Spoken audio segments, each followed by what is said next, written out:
I'm Jesse Lubinsky. I'm Donnie Piercy. Hi, I'm Jeffrey Heil, hosts of the Partial Credit Podcast, a part of the Education Podcast Network. Just like the show you're listening to now. Shows on the network are individually owned and opinions expressed may not reflect others. Find other interesting education podcasts at edupodcastnetwork.com.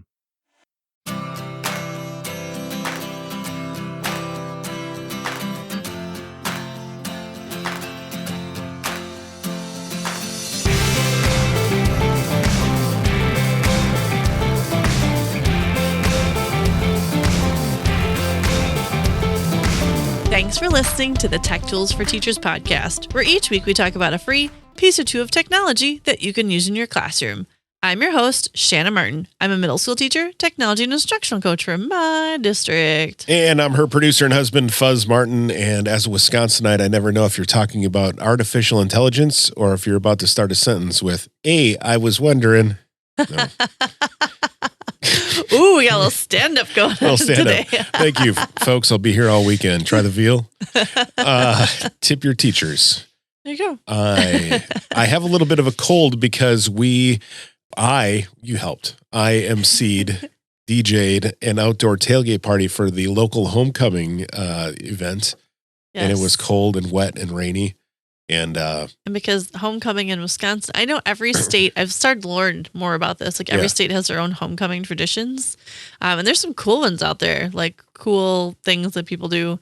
Well, because there's a lot of tailgating in the Midwest. Now it's like homecoming tailgate. So the towns put on a tailgate party in the town parking lot that's not even at the school. Yeah, it was a lot of fun. But it was really fun. And the town hall came out and everyone celebrated our high school. And it was probably cute. a couple hundred people. And yeah, they raised $1,200 for the local football program. Yeah. And $800 for the local wrestling program. Awesome. Yeah. So. And it was just like a bonding thing for town. Basically, It's only a couple hours. It was done by 6:00, and then everyone kind of headed over to the football game, and now the rain came. I have a runny nose, and my voice sounds a little bit different. Well, that's okay. I'll just do all the talking today. Oh, phew.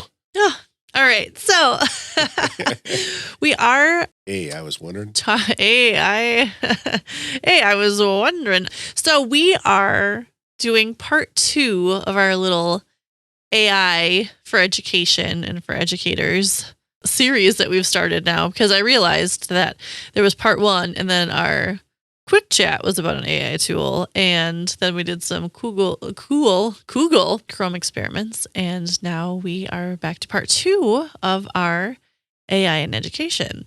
And so the sites that I am going to talk about today were actually recommended to me by a couple other teachers in my district that have been using different tools, because we've been testing out and figuring out what works best.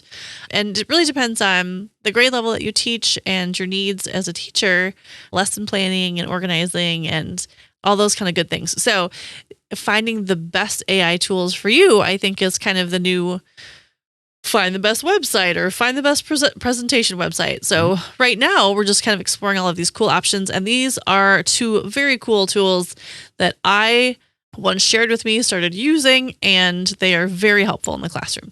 So the first tool I'm talking about is a website. It's called Eduaide, EDUAIDE. So Eduaide.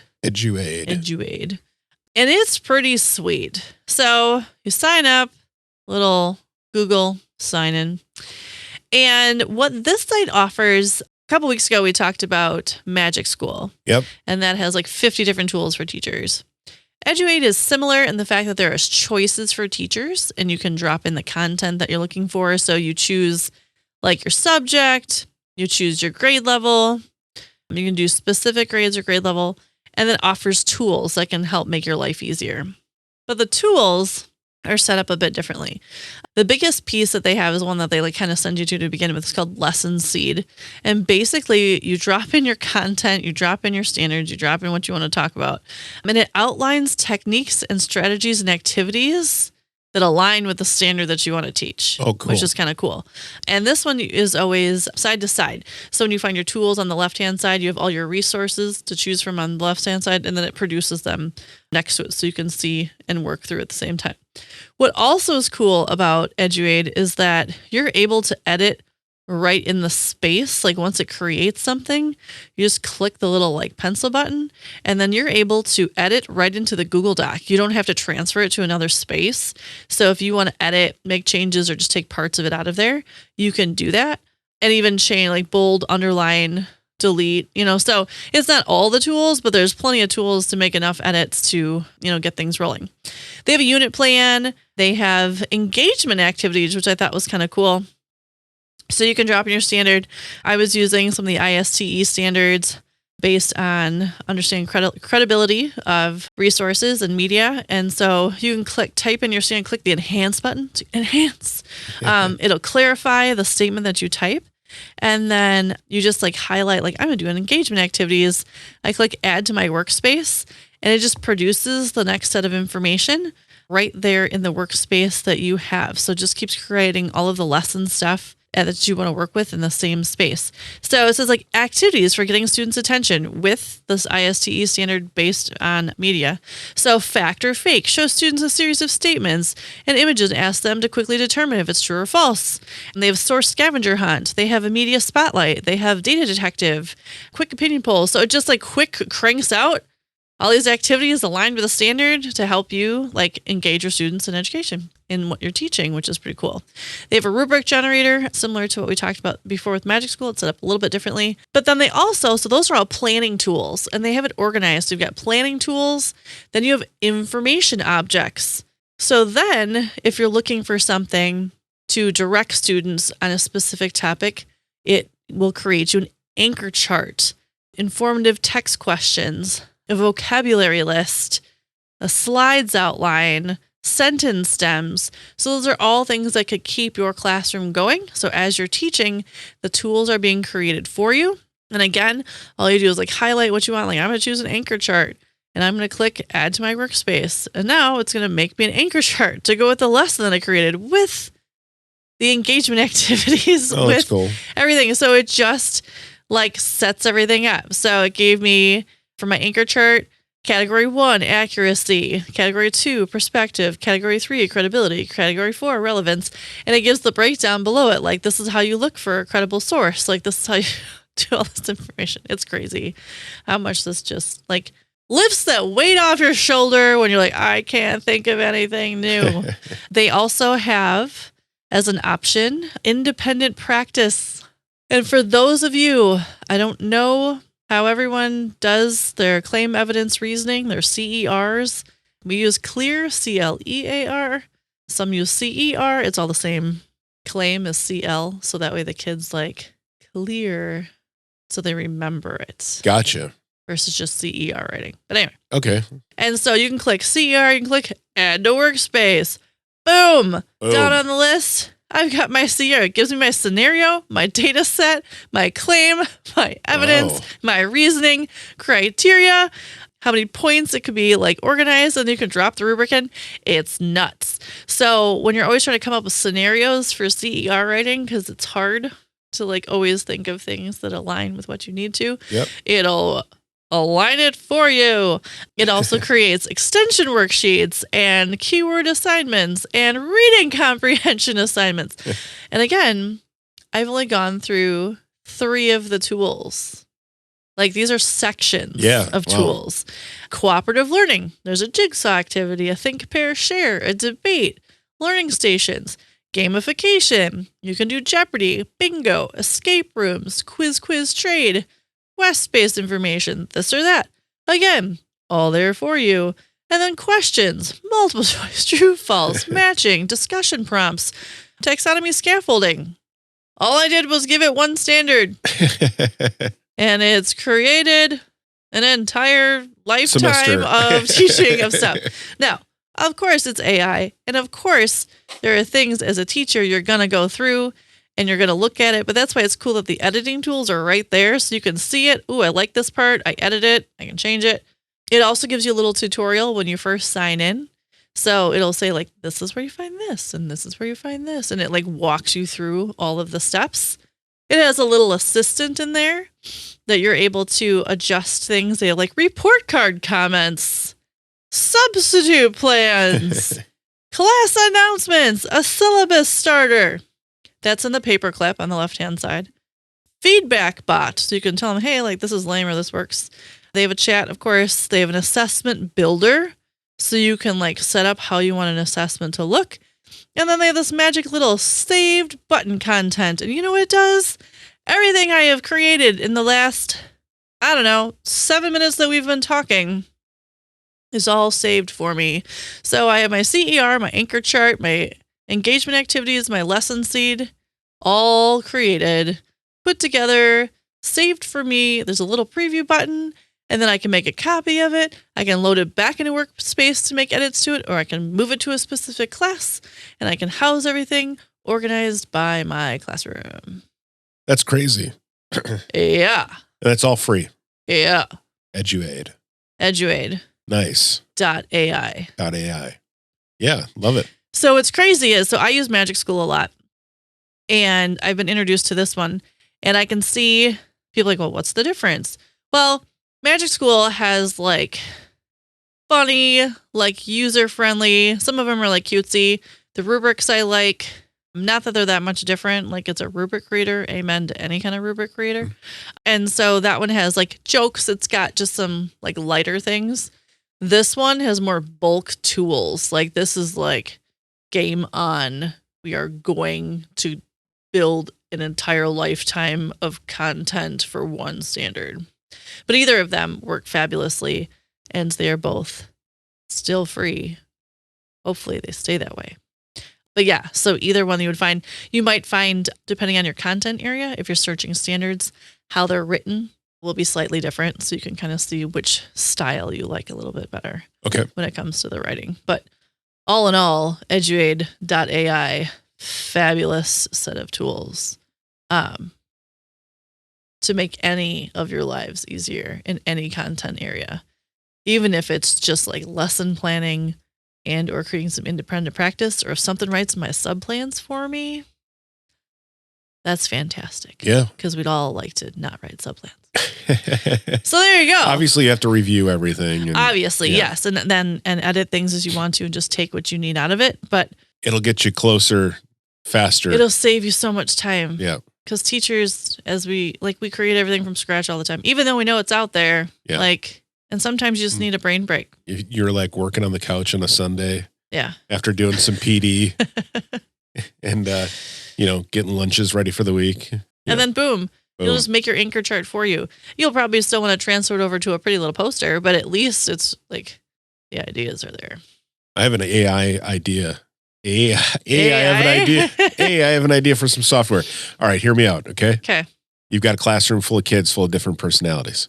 All day, every day. All right, so this AI program that I'm thinking of would record each of them and assign them, their just a number or a name, whatever, and then determine based on their personalities who should sit next to whom and who shouldn't, and set my seating chart based on how they talk. Yes.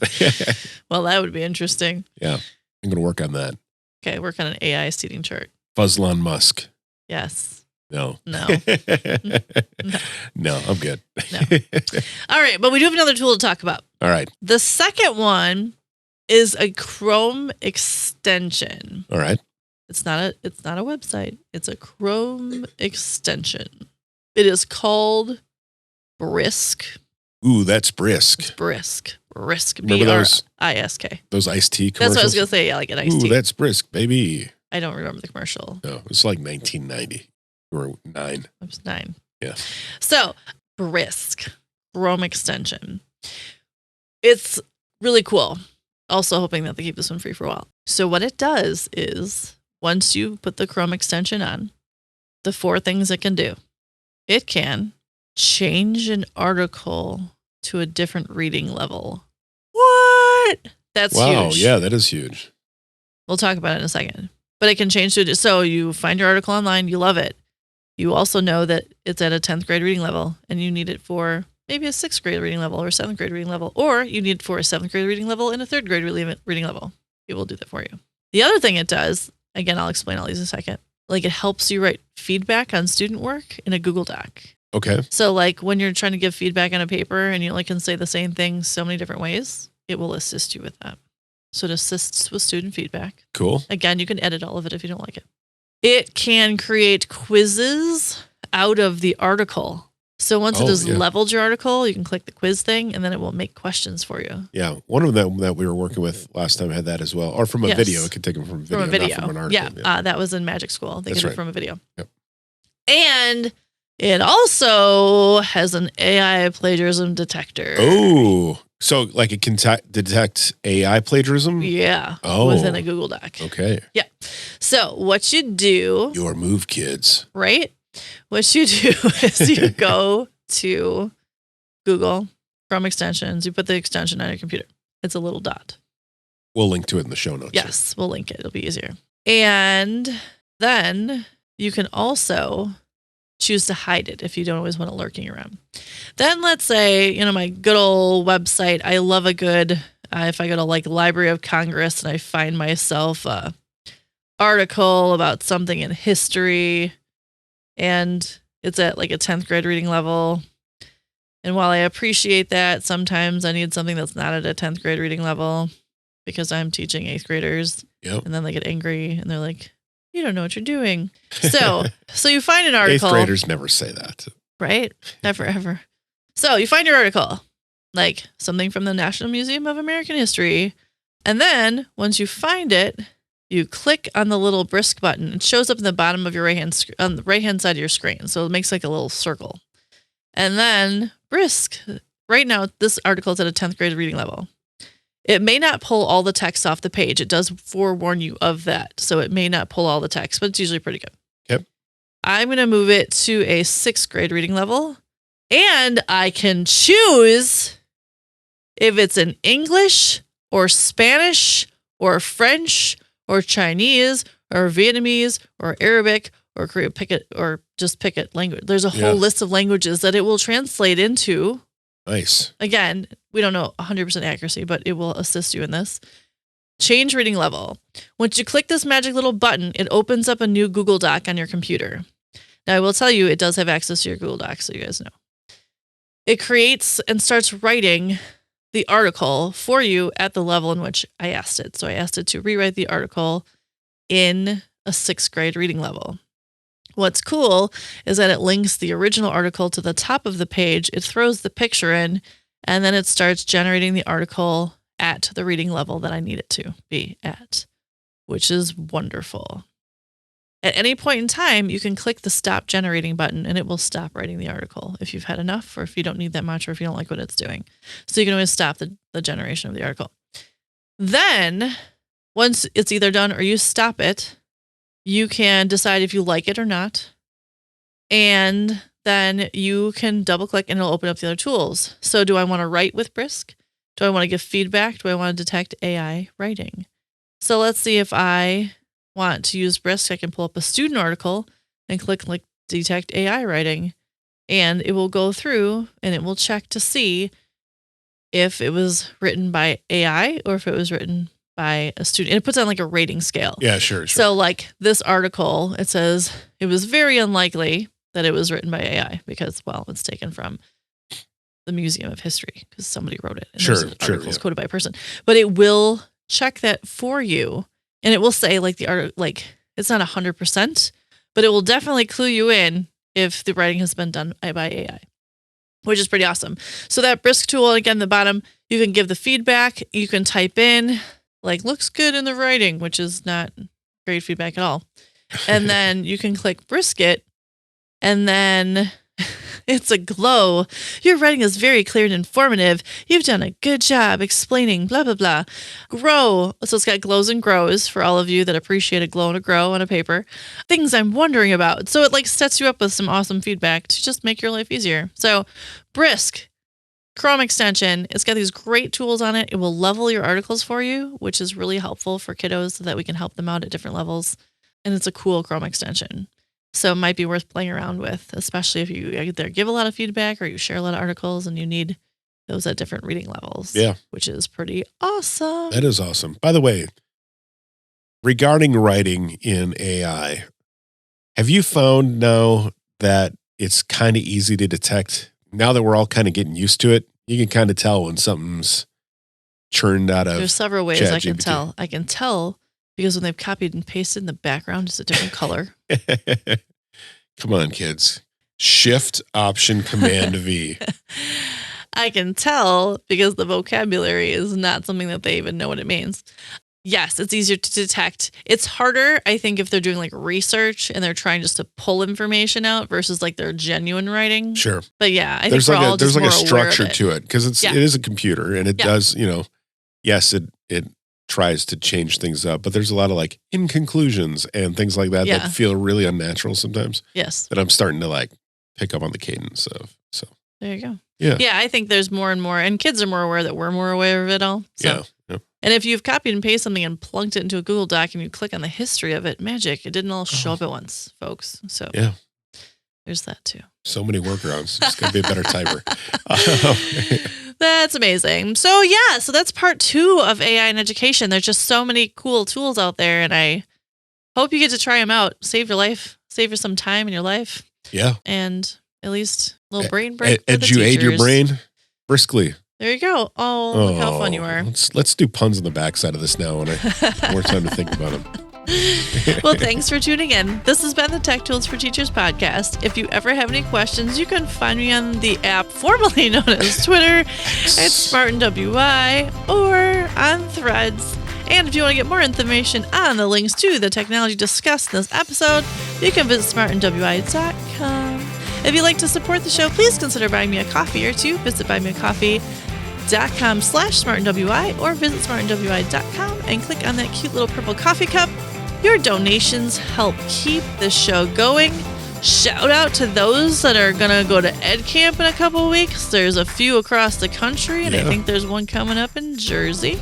Yeah, you sent out like I sent a out gift pack. some fun things to Jersey's Ed Camp. So Some really cool coffee Shout out mugs to that you Ed can Camp. get on yeah, you guys can buy those cute coffee smartnwi.com/shop. mugs now. Yeah, so smartinwi.com/shop.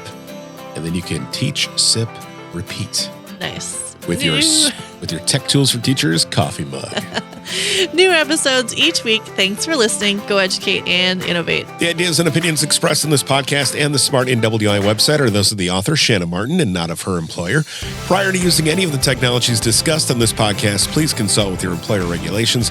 This podcast offers no guarantee that these tools will work for you as described. Just like my voice might not work as described, but we sure hope they do.